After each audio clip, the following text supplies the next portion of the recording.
বোনের সম্পদ বান্দার হক, আপন ভাইয়ের সম্পদ বান্দার হক, আপন ফুফুর সম্পদ বান্দার হক, আপন ভাতিজার সম্পদ বান্দার হক, আপন প্রতিবেশীর সম্পদ বান্দার হক, বাড়ির পড়শির সম্পদ বান্দার হক, স্ত্রীর মোহর বান্দার হক। এগুলো কেন নষ্ট করলেন?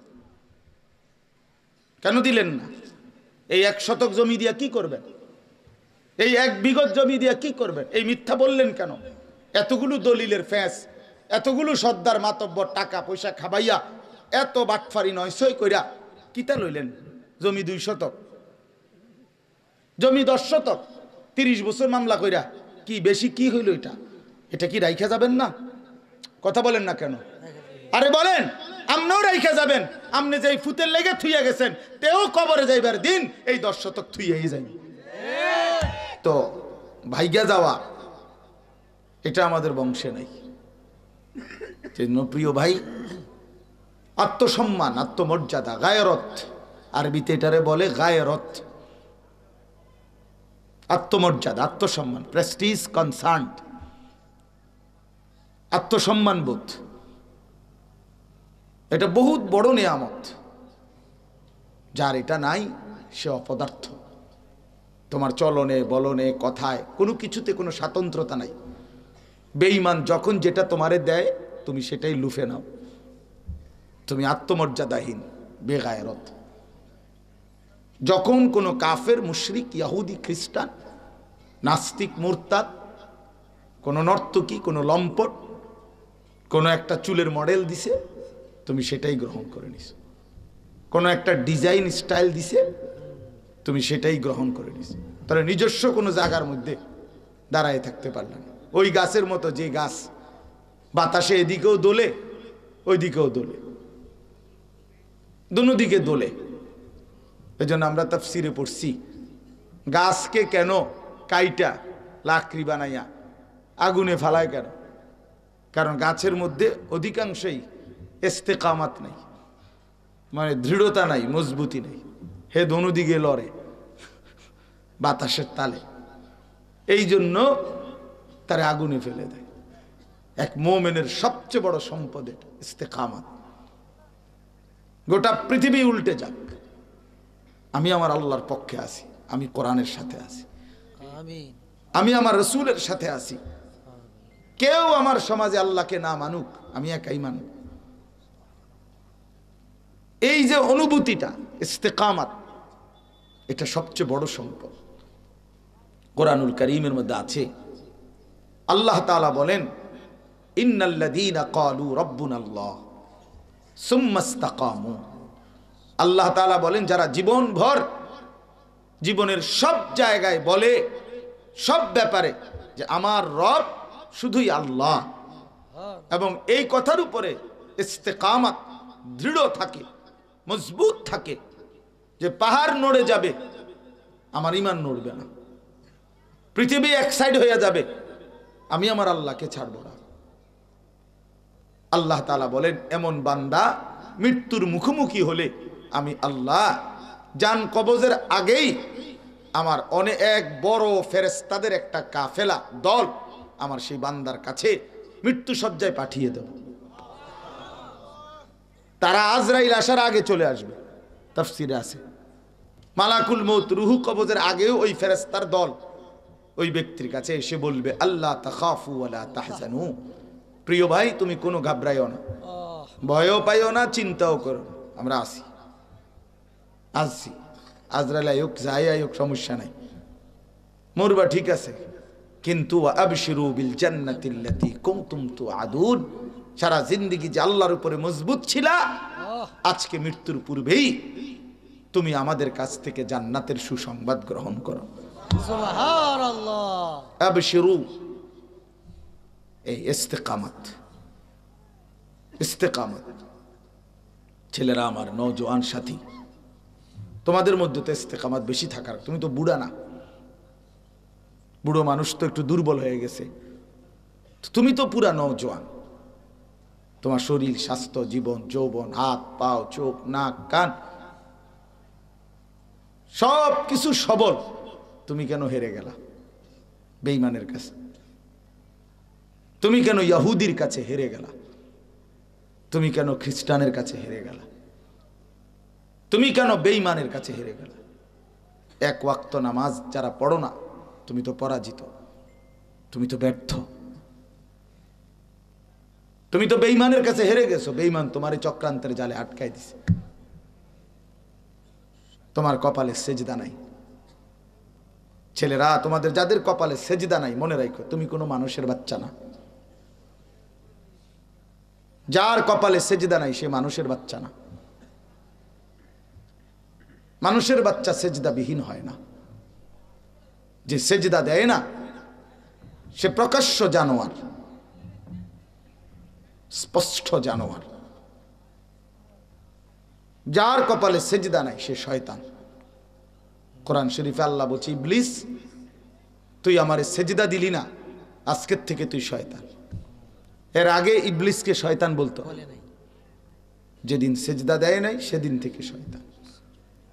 আল্লাহ বলছে, ইবলিস তুই আমারে সেজদা দিলি না, আজকের থেকে তুই রাজিম, অভিশপ্ত। আল্লাহ বলছেন, ইবলিস তুই আমাকে সেজদা দিলি না, আজকের থেকে নিয়ে কিয়ামত পর্যন্ত ওয়া ইন্না আলাইকাল লা'নাতা ইলা ইয়াউমিদ্দিন। কোরআনের আয়াত। তোর উপরে আমি আল্লাহর লানত তোর উপর। এজন্য বেনামাজি নাফরমান মনে রাখিস, তোর উপরে আল্লাহর লানত, আল্লাহর লানত, আল্লাহর লানত, আল্লাহর লানত, আল্লাহর লানত। তোর উপরে খোদার গজব, খোদার গজব তোর উপরে। এই জন্য চেহারায় কোনো দয়া মায়া নাই। তাকাইয়া দেখো। তুমি না মনে করো তোমারে অনেক সুন্দর লাগে, তো তোমারে গ্রামের মহল্লার কোনো দিনদার ভালো মানুষ কোনোদিন ডাকছিনি? তুমি দেখো। তোমার মতো হিংস্র তুমি দেখছুনি? তোমার সমবয়সী না, তোমার লগে আড্ডা মারে। সমবয়সী তো সেও ফালতু, তো ফালতু তো ফালতুর কাছেই থাকবে। সেও তো নারী দেখা অভ্যস্ত, ছবি দেখে, উলঙ্গ নাচ দেখে, জিনা ব্যভিচারের দৃশ্য দেখে। সেও তো মোবাইলে নাচ গান অস্থিরতার ডুবা। এই জন্য না সে তোমার লগে জুটছে। কোনো ভালো মানুষ তোমার সাথে জুটছে কিনা সেটা দেখো। কোন সেজদাওয়ালা ইমানদার তোমারে ডাকছে কিনা, তোমার সাথে বন্ধুত্ব কিনা তাকে দেখো। এক চরিত্রহীন আর এক চরিত্রহীনের সাথে, এক লম্পট আর এক লম্পটের সাথে, এক বখাটে আর এক বখাটের সাথে মিললে কি হলো? এতে তো আহামরি তেমন কোনো কিছু নাই। এই জন্য যে কপালে সেজদা নাই তার উপরে আল্লাহর লানত। খোদার কসম, কোরআন শরীফের আয়াত, কোনো ব্যাখ্যার দরকার নেই। এনে কোনো বেলে এই লাইনের হুজুররা কইছে এটা, এই লাইনের হুজুররা কইছে আরেক, না এই লাইন লইন নাই, এক লাইন। আমি কইলো এই লাইন, মিজান কইলো এই লাইন। হ্যাঁ, ওই বলছে না আপনাদের কাছে, বেচারা আমার কাছে পড়ছে, হ্যাঁ অল্প কিছুদিন, মাশাআল্লাহ অনেক মহব্বত করতো তখন আমাদেরকে, আমরাও মহব্বত করতাম। আমি জানিও না আমার মাহফিল এখানে, আমার ওই বাইজিৎ আমার একজন ঘনিষ্ঠ, হে আমারে দাওয়াত দিছে। ওই কাছে আইসা দেখি হাট বলি বাড়ি নাম, আমি দিছি হেরে দমক, আর বেটা বেওকুফ, আমি তো এটা চিনি, এটা আমি কত আইছি এই গ্রামে, এ তো আমি ভালো করেই চিনি। তো আশ্চর্য কোনো জায়গা নয়, তো আমার পুরাতন এলাকা। হ্যাঁ, এই জন্য প্রিয় বন্ধু আমার, ভাই আমার, আমি মনে করাই দিলাম তোমাদেরকে, নওজোয়ান, আত্মপরিচয়, আত্মসম্মান, আত্মমর্যাদা, নিজের এতটুকু পরিচয় বিসর্জন দিও না। নিজের মুসলমান পরিচয় থেকে সরাই এলাইও না। আল্লাহর দোহাই, তুমি ক্ষতিগ্রস্ত হইবা ভাই। কোরআনুল কারীমের মধ্যে আল্লাহ বলছে, ইন্নামাল মুশরিকুনা নাজাস, সমস্ত মুশরিক বেঈমান নাপাক, নাজাস। তাহলে ওই বেঈমানের মতো সাজলা কেন? সেজদাবিহীন তুমি তো নাপাক। ওয়া খাসিরা হুনালিকাল মুবতিলুন, আল্লাহ বলে সমস্ত বাতিল, গোমরাহ, সব খাসিরা, পথহারা, ক্ষতিগ্রস্ত। তুমি লস খাইবা,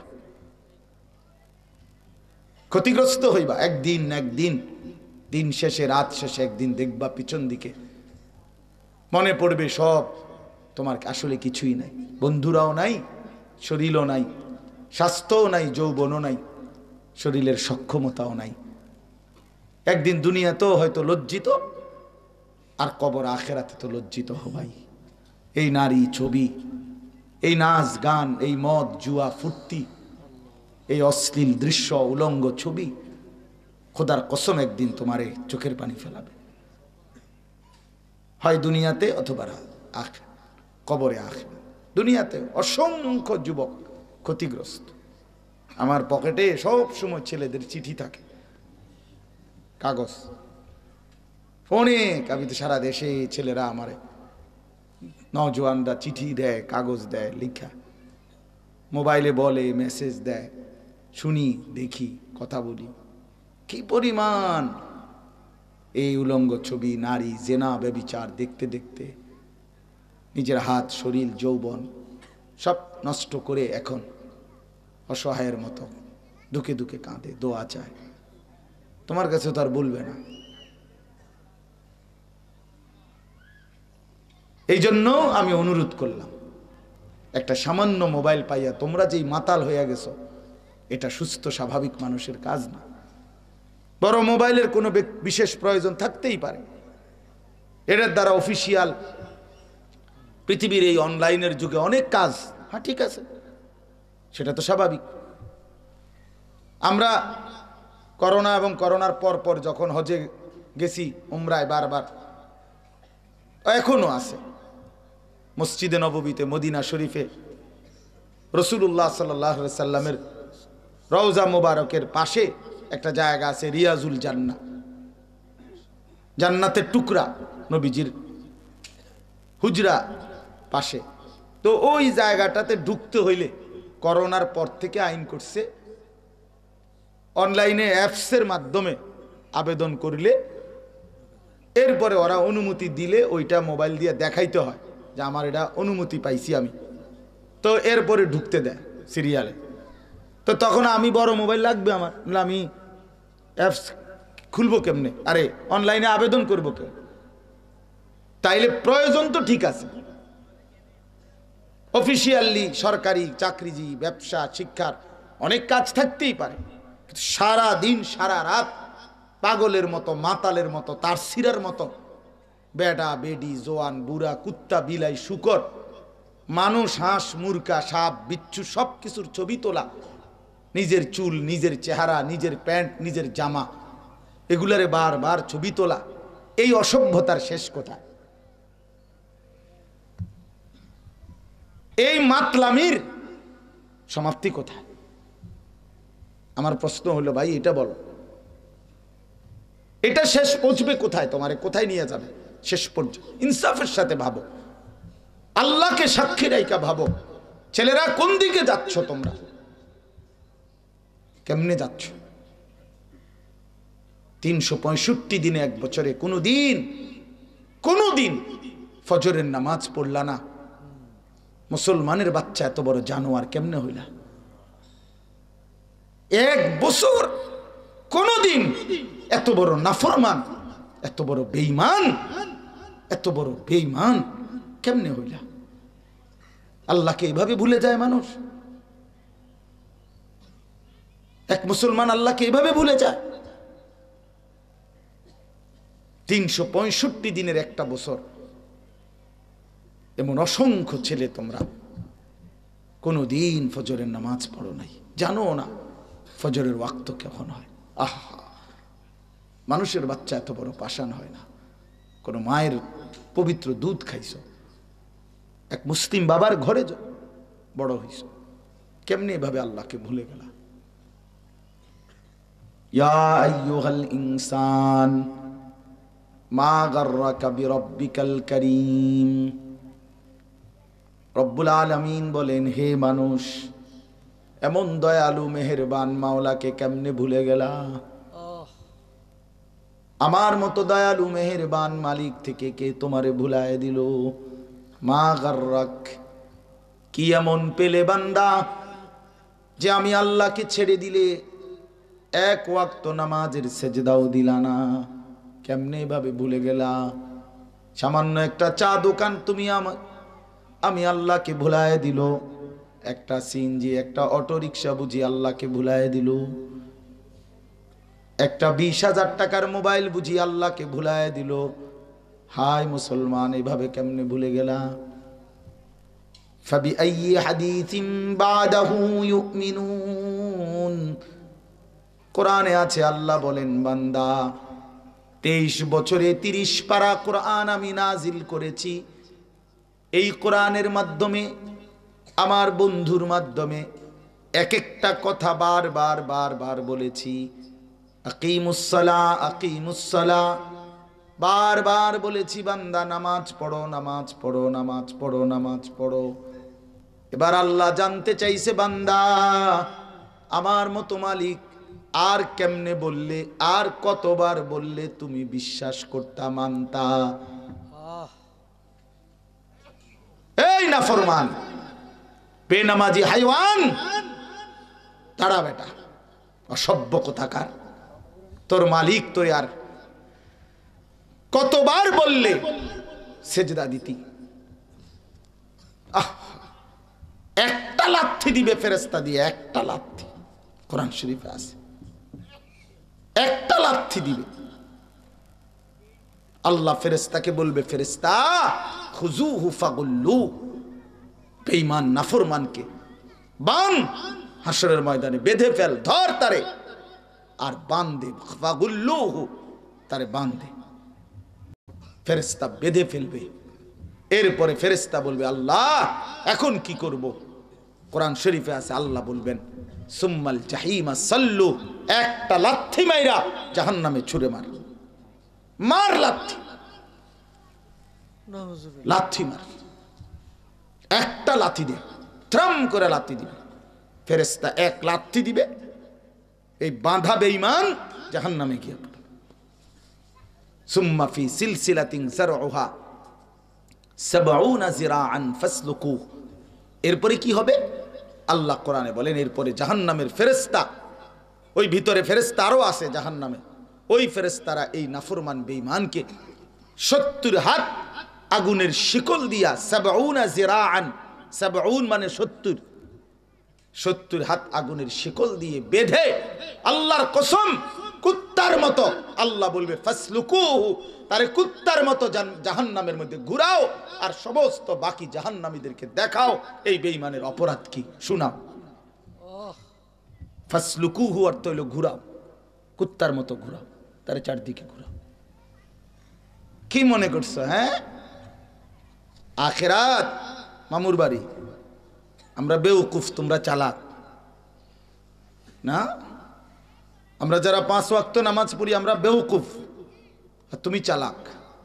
পরের নারী দেখলে চালাক, জেনা ব্যভিচারের দৃশ্য দেখলে চালাক, উলঙ্গ ছবি দেখলে চালাক, গান বাদ্য আর নাচ গান, এটা বুদ্ধিমান, এটা বুদ্ধিমান।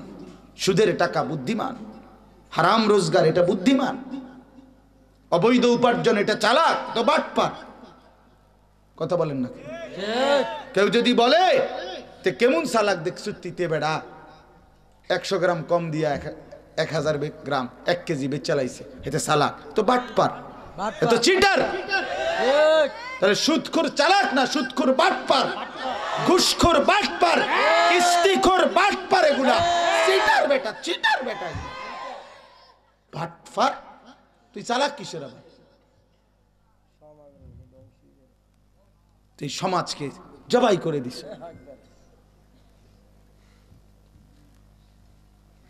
তাহলে এই জন্য নাফরমান চালাক হয় না। কুল্লু মান আসাল্লাহ ফাহুয়া জাহিল। আমি নিজে পড়ছি, তাফসীর ইবনে কাসিরের মধ্যে আছে, যে আল্লাহর নাফরমানি করে ফাহুয়া জাহিল, সে মূর্খ, অজ্ঞ, সে চালাক না।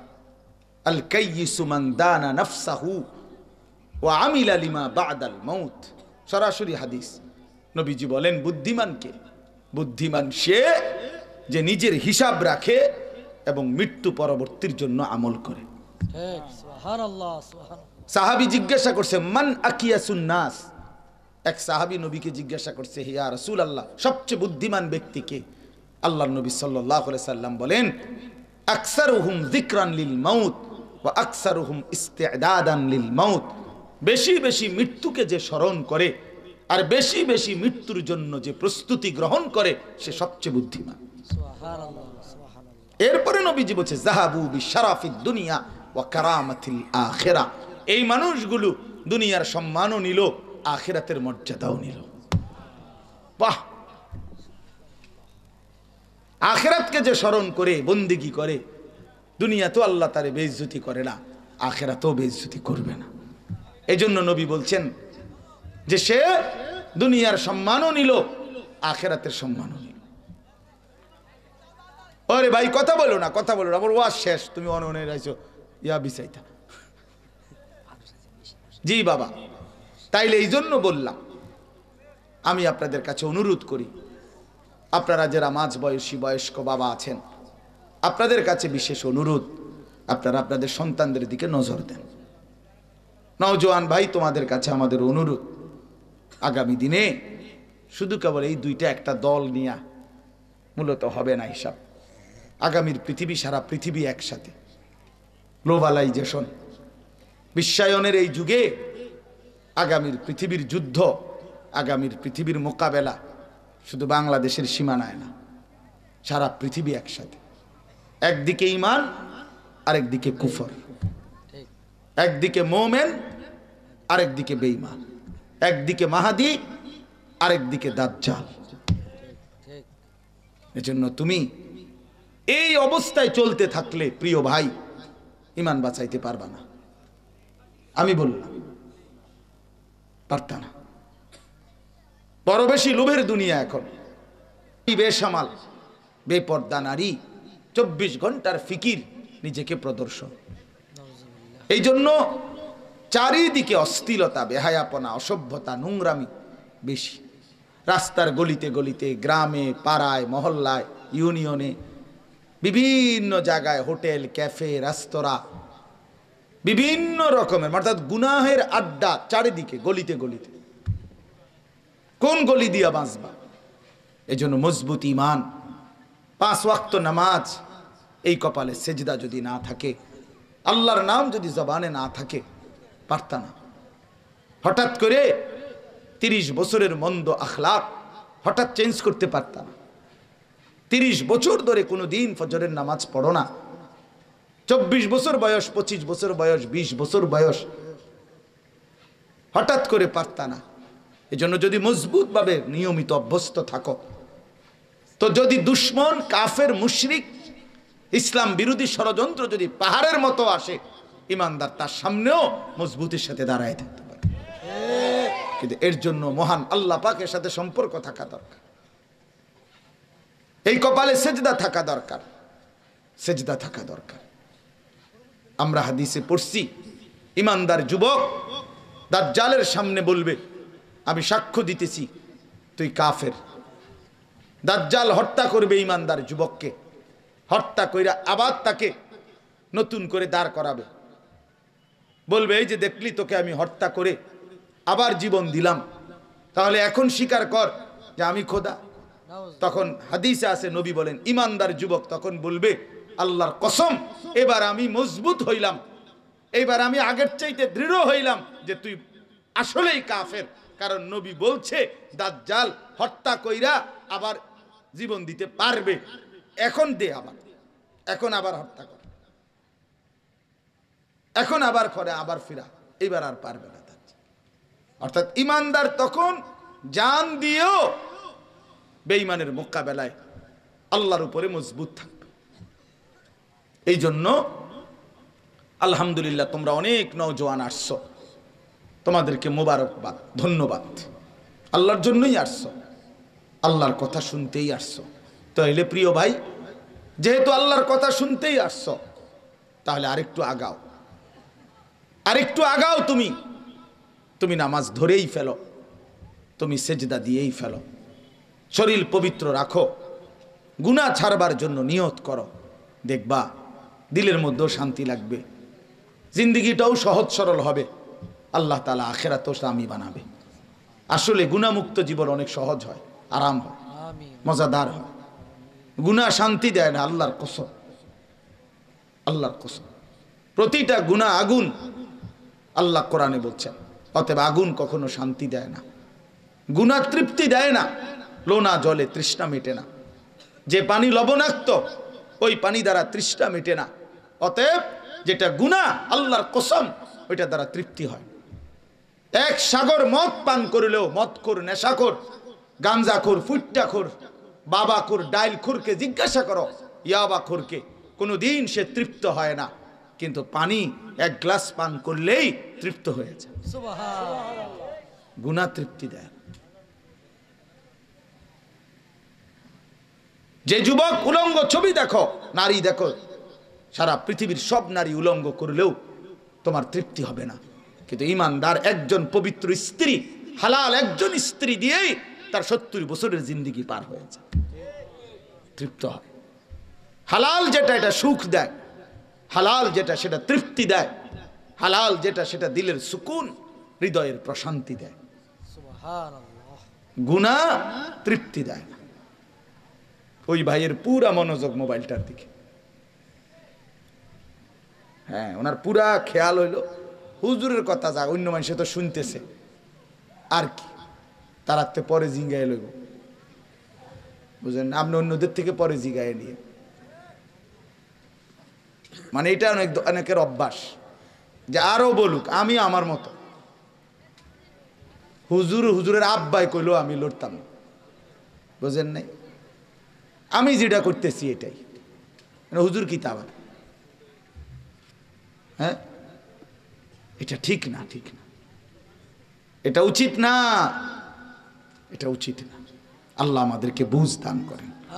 চলেন এবার আমি ছোট ছোট 6টা আয়াত পড়ছি, এই আয়াতটার তরজমা বলি, আমার কথা শেষ। আমার আসলে মাগরিবের পরেই বয়ান করার কথা ছিল, আমি উপযুক্ত টাইম দিতে পারি নাই, আসতে দেরি হয়ে গেছে। আমি এর আগে আরো 2টা মিটিং, বয়ান, সারাদিন ঝামেলায় থাকি রাতে, এই কারণে আসতে দেরি হয়েছে। ইনশাআল্লাহ আমি আসলেই, আল্লাহ যদি তৌফিক দেয়, আল্লাহ পাক তৌফিক দিলে, সুযোগ দিলে আবার কখনো ইনশাআল্লাহ আরো লম্বা সময়ের জন্য আসবো আল্লাহ। 30 নম্বর পারা, 83 নম্বর সূরা। সূরাটার নাম হলো তাতফিফ। আমি যেই সূরাটা পড়ছি তাতফিফ, এই সূরাটার 6টা আয়াত আমি পড়ছি।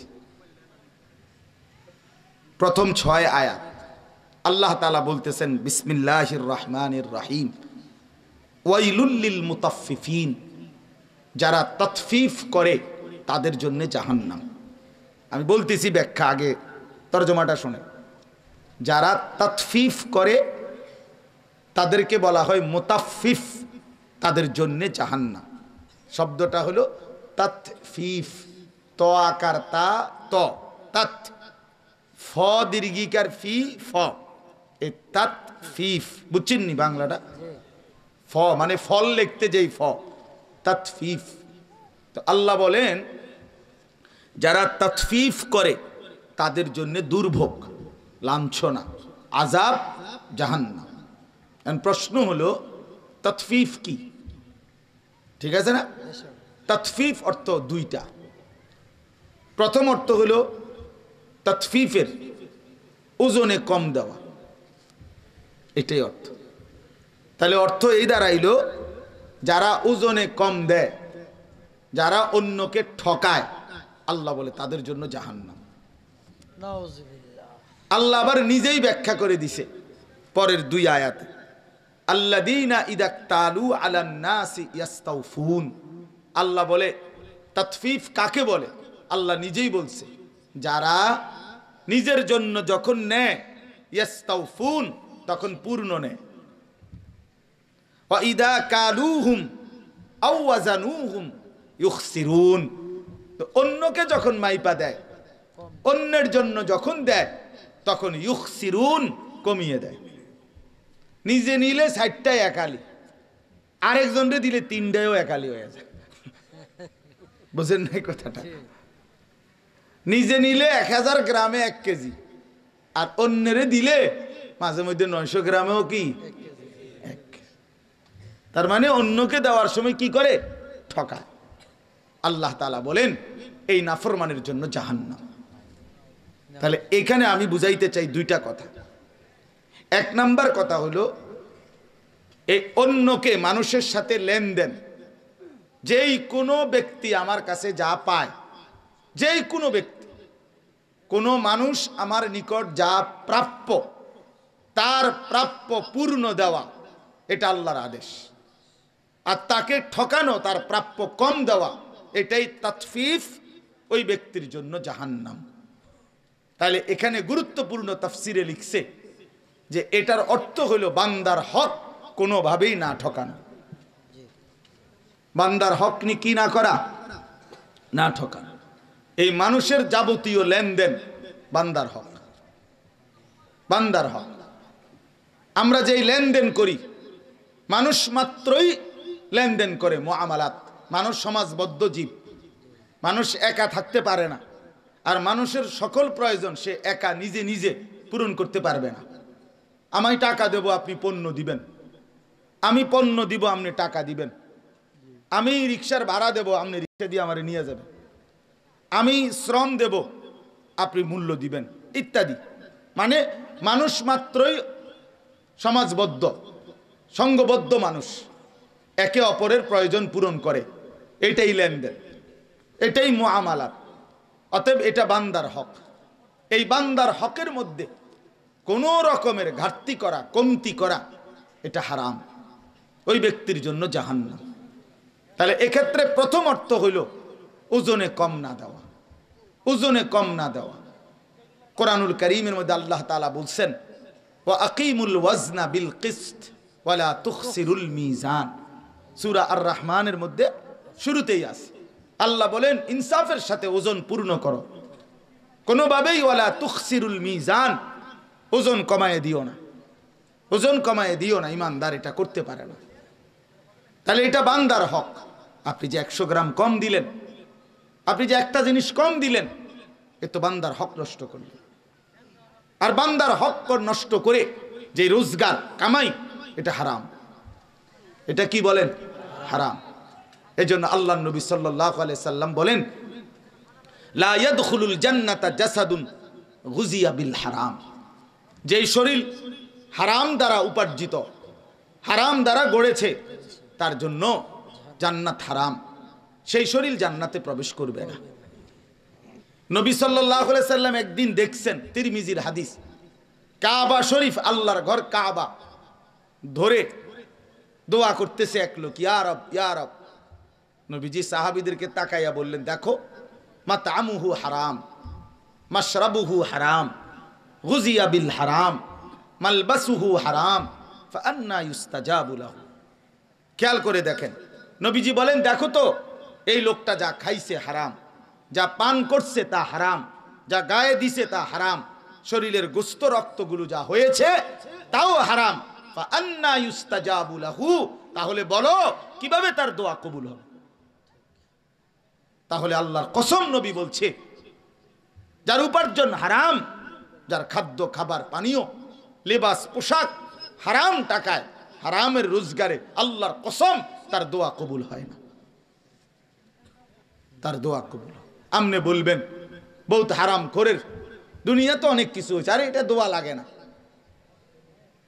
এগুলোর জন্য দোয়া লাগে না, এমনি হয়। দুনিয়া আল্লাহ যারে যেটা বরাদ্দ এটা দিবেই, আপনি কইলেও দিব, না কইলেও দিব, এটা স্বাভাবিক বিষয়, এটা একদম স্বাভাবিক। আল্লাহর নবী সাল্লাল্লাহু আলাইহি সাল্লাম বলছেন ইন্নার রিজকা লা ইয়াতলুবুল আবদা কামা ইয়াতলুবু আজালুহু।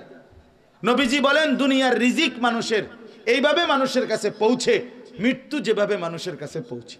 মৃত্যু কি চাইতে হয়? না। কথা বলেন না কেন? মৃত্যু কি আবদার করতে হয়? না, এমনি আসে, এমনি আসে। লা নাসআলুকা রিজকা নাহনু নারযুকুকা। আল্লাহ বলছে বান্দা আমি তোমার কাছে রিজিক চাই না, রিজিক তো আমিই দেই।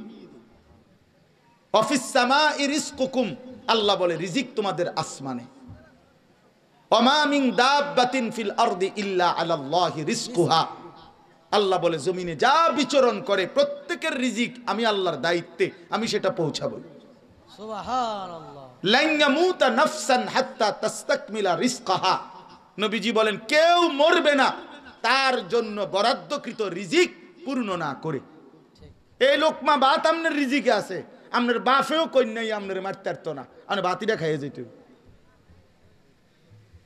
তাইলে দুনিয়া বরাদ্দ করা, দুনিয়ার রিজিক বরাদ্দ করা, বরাদ্দ করা ভাই এমনি মিলে যায়, এমনি মিলে। নাহলে কাফের বেঈমানরা $60 দিন দোয়া করে না, কিরে বেড়া বলো, বোঝো নাই কথা? হিন্দু, বৌদ্ধ, ইহুদি, খ্রিস্টান তো হ্যাঁ $60 দিন দোয়া করায়নি, তো হ্যাঁ গো হুজুর কই, মুনাজাত কই? দুনিয়া এমনি মিলে যায়, কিন্তু আসল বিষয় হলো আখেরাত মিলবে কিনা। আসল বিষয় কি? আখেরাত মিলবে কিনা। দুনিয়া আল্লাহ তাআলা জন্তু, জানোয়ার, ইমানদার, কাফের, বেঈমান, কুকুর, বিড়াল, গরু, ছাগল, কীট পতঙ্গ সবাইকে খাওয়ায়, কিন্তু আল্লাহর কসম হাসরের ময়দানে আখেরাতে আল্লাহ কোন নাফরমানকে এক ঢোক পানিও পান করতে দিবে না, এক ঢোক। চক্ষু বন্ধ হইলে কবর থেকে নিয়ে নাফরমান আর কোনোদিন পানি মিলবে না, আর কোনোদিন তৃষ্ণা নিবারণ হবে না, আর কোনোদিন খাবারের চাহিদা পূরণ হবে না। এই শেষ, এই শেষ। দুনিয়া ডাকলেও মিলে, না ডাকলেও মিলে। আল্লাহকে যে সেজদা করে আল্লাহ তারেও খাওয়ায়, আল্লাহর যে সেজদা করে না আল্লাহ তারেও খাওয়ায়। এখানে ইমানদারও রিজিক পায়, কাফের বেঈমানও রিজিক পায়। এটা তেমন আশ্চর্য কিছু না ভাইয়া। দুনিয়া কাফের বেঈমানও ভোগ করে, জন্তু জানোয়ারও ভোগ করে। এই জন্য দুনিয়া খাইতেছি, পড়তেছি, আল্লাহর রহমতে খাইয়া দাইয়া ভালো আছি না, না। এক ইমানদার খাইয়া দাইয়া ভালো থাকে না, ইমানদার ইমানে আমলে ভালো থাকে। জিফুত লইয়া আপনার গো দয়ায় 10 জনের দোয়ায় আল্লাহর রহমতে খাইয়া দাইয়া ভালো আছে, দূরে বেড়া তোরতে ভালো আছে কাফের। এই কথার ভিত্তিতে যদি ভালো থাকা হয় তো খাইয়া দাইয়া তো বেঈমান আরো ভালো আছে, তো এটার মধ্যে আর কিতা? 4 তলা বিল্ডিং আপনি, আচ্ছা ইউরোপ আমেরিকার মধ্যে 4 তলা বিল্ডিং কেউ গনার ধরে? এটা তো মূর্খার গণনা। আমার ওই যে আমার পরিচিত ইউরোপে থাকে, বলতেছে হুজুরে আপনারা যে সমস্ত প্রাইভেট কারে চড়েন এগুলো দিয়ে ইউরোপের মধ্যে ছাগল টানে, এগুলো দিয়ে কি টানে? ছাগল টানে। হ্যাঁ, আমি যদি বলি শোনেন খামখেয়ালি বক্তা মনে করেন না, প্রাইভেট কারে আইছি, তা আরেকজন বিদেশি কবে হুজুর আর এইটি যে তো ছাগল টানে, আপনি এইটা লইয়া নি ফুডাঙ্গিরি মারতে নাইছেন, তা তাইলে এটার মধ্যে ফুডাঙ্গিরির কিছু আছে? এটা মাতবরির কি মিয়া, অহংকারের কি? এটা সোফার মধ্যে আলাদা বিশেষত্ব কি? এসি ফ্রিজের মধ্যে আলাদা বিশেষত্ব। ইউরোপ আমেরিকার মধ্যে তো এসি রুমের মধ্যে কুকুর ঘুমায় না, বিড়াল ঘুমায়, শুকরের ফার্ম, সেন্ট্রাল এসি, দামি অত্যাধুনিক সাবান দিয়ে গোসল করায় শুকরকে, তো কি হয়েছে এতে? এজন্য বাপ দোস্ত আমার, দুনিয়া ভোগ করা হামরি কিছু না, আসল বিষয় আখিরাত। আসল বিষয় কি? চলেন তো আল্লাহ তাআলা বলেন বান্দার হক যে নষ্ট করে, এই ওজনে কম দেয়, মানুষের হক যে কমিয়ে দেয়, যেই কোনো কিছু, বোনের সম্পদ বান্দার হক, আপন ভাইয়ের সম্পদ বান্দার হক, আপন ফুফুর সম্পদ বান্দার হক, আপন ভাতিজার সম্পদ বান্দার হক, আপন প্রতিবেশীর সম্পদ বান্দার হক, বাড়ির পড়োশীর সম্পদ বান্দার হক, স্ত্রীর মোহর বান্দার হক। এগুলো কেন নষ্ট করলেন? কেন দিলেন না? এই 1 শতক জমি দিয়া কি করবেন? এই 1 বিঘত জমি দিয়া কি করবেন? এই মিথ্যা বললেন কেন? এতগুলো দলিলের ফ্যাঁস, এতগুলো সর্দার মাতব্বর টাকা পয়সা খাবাইয়া, এত বাটফারি নয় সই কইরা কিতা লইলেন? জমি 2 শতক, জমি 10 শতক, 30 বছর মামলা কইরা কি বেশি কি হইল? এটা কি রাইখা যাবেন না? কথা বলেন না কেন? আরে বলেন, আমরাও রাইখা যাবেন। আপনি যেই ফুতের লেগে থুইয়া গেছেন, তেও কবরে যাইবার দিন এই 10 শতক থুইয়াই যাই। কেন বান্দার হক নষ্ট করলেন? নিজের আখেরাত বরবাদ করলেন কেন? সন্তানের আখেরাত বরবাদ করলেন কেন? এই জন্য বান্দার হক নষ্ট না করা আল্লাহ নিষেধ করছে। আর এটার আরেকটা ব্যাপক অর্থ হইল যে ততফিফ, এই কথাটাই মূল। আরেকটা অর্থ হইল আল্লাহর হক এটাও ঘাটতি না করা। অর্থাৎ নামাজ, রোজা, হজ, যাকাত, জিকির, তিলাওয়াত, আল্লাহ পাকের যত ইবাদত, কোন ইবাদতের মধ্যে ঠিক যেটা সহি কোরআন সুন্নাহ সম্মত নবীজির শেখানো বাতানো হুবহু ওইভাবে করার চেষ্টা করা, নাই তো ওইটাও তাতফিফ, নাই তো ওইটাও ঘাটতি, তাহলে ওই জন্য জাহান্নাম। নামাজ নবী পড়লো, আমনে পড়লেন, এত ব্যবধান হইল কেন? নামাজ সাহাবীরা পড়লো, আমনে পড়লেন, এত ব্যবধান হইল কেন? নামাজ ইমাম সাহেব পড়ায়, আমনে পড়েন, এত ব্যবধান হইল কেন? রুকু দিয়ে যে মাথা সোজা করেন না, সেজদা একটা দিয়ে যে মাথা একটু আলগি দিয়ে আবার সেজদা দিয়ে আলান, এই বাটফারি কার থেকে শিখলেন? কথা বলেন না কেন? এমন ভদ্রলোক নাই মাথা একটু উড়াইয়া আরটা দেয়, একদম জাঁতা দিয়ে ধরা দরকার তার মাথার, একদম মাড়ির তলে ডাবাইলাও দরকার। বেটা মাথা আলগি দেশ টাকা কিসে কামড়াইলো তোমারে? কোন শয়তানে কামড়াইলো এটা তোমারে? রুকুর থেকে সোজা সোজা দাঁড়াও না কা, রুকুর থেকে একটু মাথা আলগি দিয়ে আরটা মারে সেজদা। সূরা কেরাত অশুদ্ধ, দোয়া কালাম অশুদ্ধ, আত্তাহিয়াতুও পড়তে পারে না, দোয়া কুনুতও পড়তে পারে না। 4 রাকাত নামাজ পড়ে মনোজনে 1-1.5 মিনিট। এটা কি মেশিন? কি মেশিন লাগাইলো এটা? জাপানি মেশিন। তার মানে আসলে কিচ্ছু তো জানে না, ভুল ফালতু। এই জন্য একটা ওড়ন নামন আর কি। এই জন্য বললাম সাধারণ শিক্ষিত হন আর জেনারেল শিক্ষিত হন আর কোনো পড়ালেখাই না করেন, এগুলো কোনো বিষয় না। মুসলমান মাত্রই আল্লাহর ইবাদতের মধ্যেও কোনো রকমের ঘাটতি কমতি করা যাবে না। এই কথা আমার শেষ। ওয়াইলুল লিল মুতাফফিফিন, এই 2 জিনিস। 1 নাম্বার, বান্দার হকে যে ঘাটতি করে তার জন্য জাহান্নাম, আল্লাহর হকের মধ্যেও যে ঘাটতি করে তার জন্য জাহান্নাম। আল্লাহ বলেন যারা ঘাটতি করছো তাদেরকে এবার আল্লাহ বলেন আলা ইয়াযুন্নু উলাইকা আন্নাহুম মাবউসুন। হায় নবী, এদেরকে জিজ্ঞেস করেন না, এই তোমরা যে বান্দার হক নষ্ট করছো, আল্লাহর হক নষ্ট করছো, তোমরা কি আখিরাতে হাসরের ময়দানে দাঁড়াইবে না? এই যে আল্লাহ জানতে চাইছে, আলা ইয়াযুন্নু উলাইকা আন্নাহুম মাবউসুন, এই তোমরা কি দাঁড়াইবে না? আরে ছেলেরা, বাপ, তোমরা যে নামাজ পড়ো না, এই মুসলমানের বাচ্চা, তুই কি হাসরের ময়দানে দাঁড়াইবি না বাপ? কেন পড়ো না নামাজ? এই আমার সন্তান, আমার ভাই, আমার ছেলে, কেন নামাজ পড়ো না? তুই মরবি না ভাই? তোর বাপ মরছে, তুই মরবি না? তোর দাদা মরে গেল, তুই মরবি না?